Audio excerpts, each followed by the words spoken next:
যদি আন্তর্জাতিক ক্রিকেটে অভিষেক হয় বৈভবের, তবে সবচেয়ে কম বয়সে ভারতের হয়ে খেলার রেকর্ড গড়বে বৈভব।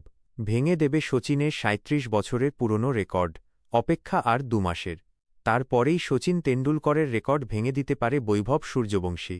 আইপিএল শেষ হওয়ার পর জুনে আয়ারল্যান্ড সফরে ভারতের টি-২০ দলে ১৫ বছরের বৈভবকে রাখা হবে বলেই মনে করা হচ্ছে।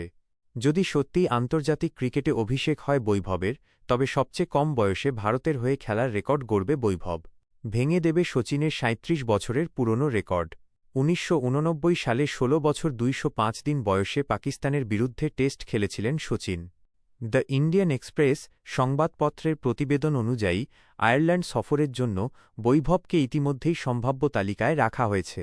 ২৬ এবং ২৮ জুন ভারতের ২টি ম্যাচ খেলার কথা রয়েছে। বিসিসিআইয়ের একটি সূত্র জানিয়েছেন, আয়ারল্যান্ড সফরের জন্য বৈভব বিবেচনায় রয়েছে এবং নির্বাচকেরা তার নাম সম্ভাব্য তালিকায় রেখেছেন। আয়ারল্যান্ডে ভাল খেলতে পারলে পরবর্তী জিম্বাবুয়ে সফরের দলেও বৈভবকে রাখা হবে বলে খবর।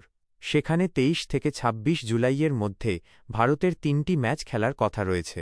যেহেতু আয়ারল্যান্ড এবং জিম্বাবুয়ের মতো তুলনায় দুর্বল ২টি দলের সঙ্গে ভারতের খেলা রয়েছে, নির্বাচকেরা এই সুযোগ হাতছাড়া করতে চাইছেন না।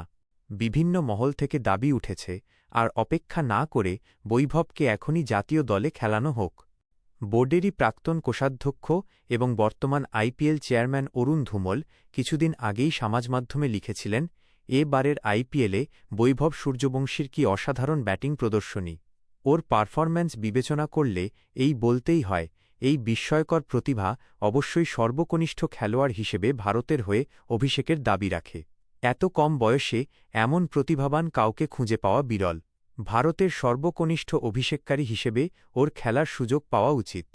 ইংল্যান্ডের প্রাক্তন অধিনায়ক মাইকেল ভন বিসিসিআইয়ের কাছে বৈভবকে বিবেচনা করার আহ্বান জানান। এবারের আইপিএলে রাজস্থান রয়্যালসের প্রথম ম্যাচেই চেন্নাই সুপার কিংসের বিরুদ্ধে বৈভব ১৭ বলে ম্যাচ জেতানো ৫২ রান করে। তারপরেই ভন এই মন্তব্য করেন।